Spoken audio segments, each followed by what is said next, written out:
Hola amigos, Bienvenidos! I'm Susie. And I am Paula.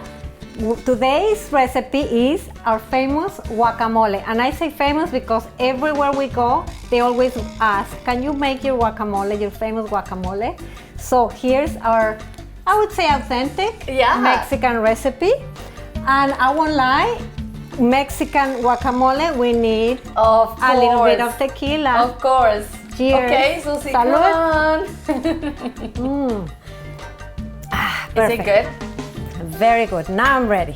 Okay, this is our ingredients for our guacamole. We're going to need tomato,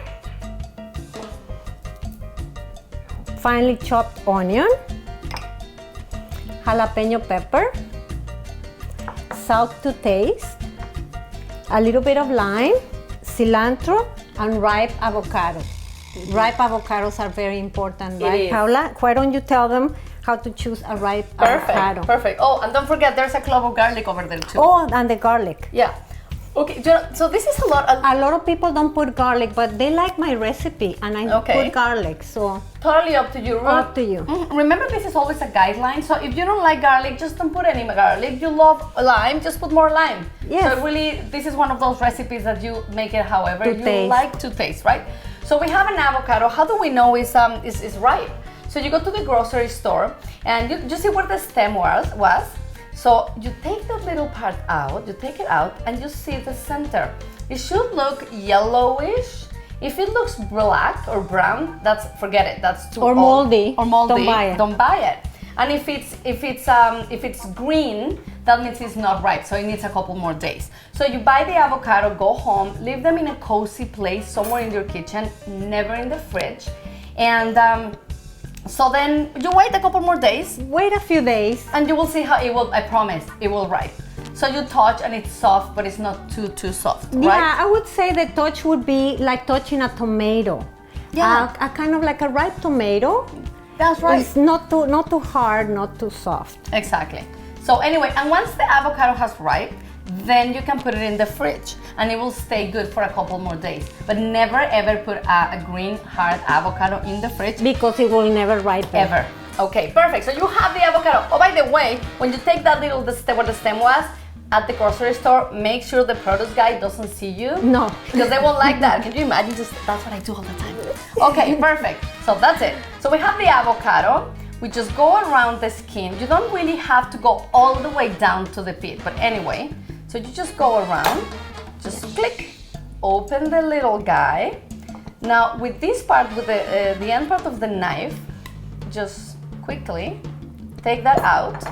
And I don't know you, Susie, but I like to leave the seed of the avocado in the bowl. So yeah, you can do that. So then that helps and the guacamole doesn't get black as fast, right? Do you do that too? Yes. Perfect. The avocado tends to go dark. The lime helps, but I don't know if it's a myth. Yeah. But they say that leaving one of the pits in your guacamole, it helps. It will help a bit. It doesn't hurt. Yeah, and I don't think you have to tell people, hey everybody, do not eat the pit. So, no, honestly, they know. Right? They know. Okay, perfect. Why don't you show us how to dice tomato? Perfect. So wash tomatoes. Of course, remember to wash all the vegetables and fruits.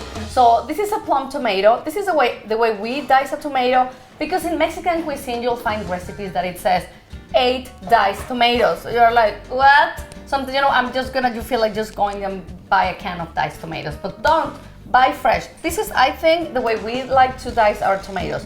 So you put the tomato down like this. So then you slice the tomato, but do not, remember, you want to have still one whole piece, okay? So don't go all the way down, Don't go all the way down. And then you switch the tomato just like a flower, so then you just got the other side. To dice it. To dice, just like this. Okay, so then put it down. I like to use my other knife. And then just go like this. Skin on, seeds, it's totally okay. Just like this. I just find, when I have to dice 8-10 tomatoes, it's okay, it's not that hard, it doesn't take that long.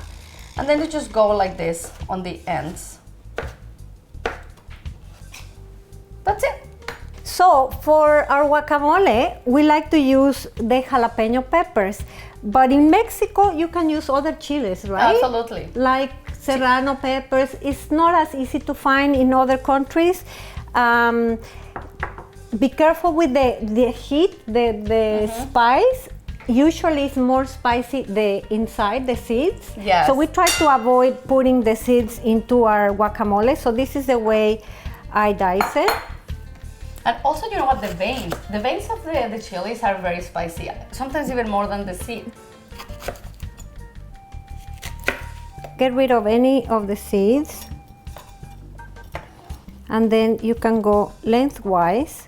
You know what, for us, I mean, in Mexico, and we are from Mexico, and we don't have to use gloves. I've seen so many people using gloves and covering their mouth when it comes to even sweet peppers. Oh, it's hands-on. Oh my God, hands-on. Exactly. Yes, and it's so romantic when you make a homemade meal or even guacamole for somebody, like a special made with my own hands, Absolutely. right? You just watch them very often.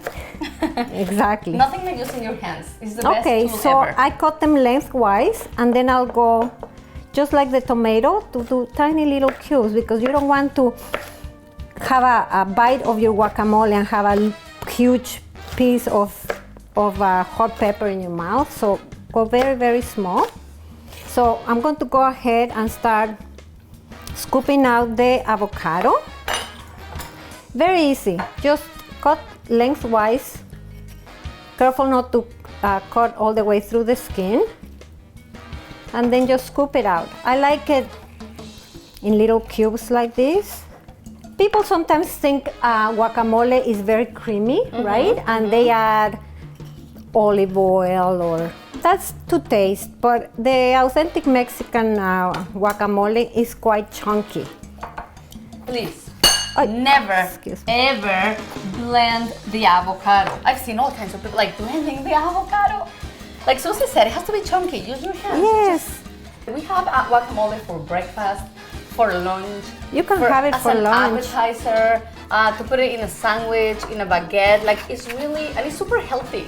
Yes, and also use it as a side kind of dish with your, when you're eating tacos, like a little salad kind of thing, fresh thing.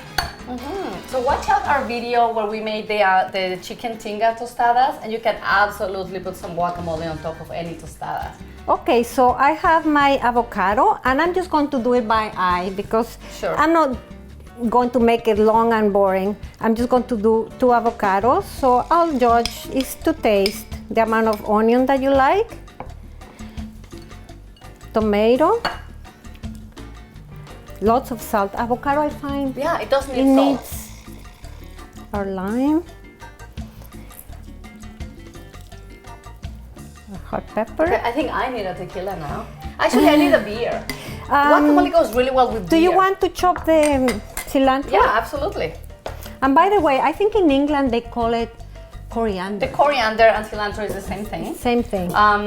You know how to know, like the cilantro and the parsley. The cilantro usually has the roots. The parsley never has the roots. So how much cilantro, Susie? Just like that?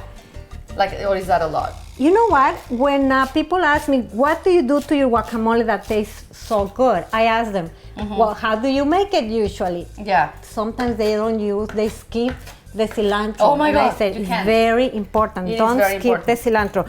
It could be a hate or love kind of taste because it's a strong taste, but I think with guacamole you need cilantro. Definitely need cilantro. I agree. See, I'm just mixing very lightly.